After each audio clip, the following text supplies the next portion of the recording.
दोस्तों नमस्कार, जय हिंद, जय भारत।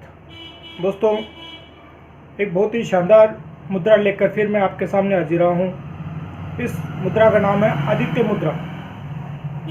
आदित्य मुद्रा बहुत ही ज़बरदस्त मुद्रा है।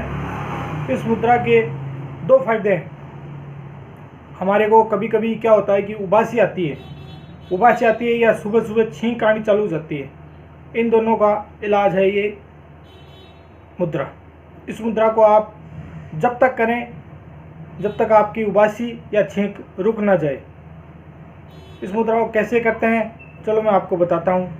अपने हाथ के अंदर जो अनामिका अंगुली होती है, ये वाली अनामिका अंगुली होती है, इसके जड़ भाग में जड़ के अंदर हमें अंगूठा लगाना है।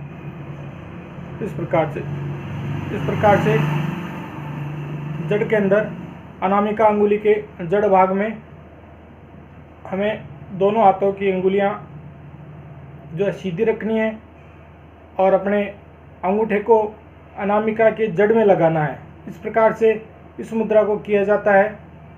इस मुद्रा को करते समय विशेष ध्यान रखें, जब आपकी उबासी या छींक बंद हो जाए तो इसको तुरंत वापस इस मुद्रा को खोल देना है। ज़्यादा लंबे समय तक इस मुद्रा को नहीं करना है।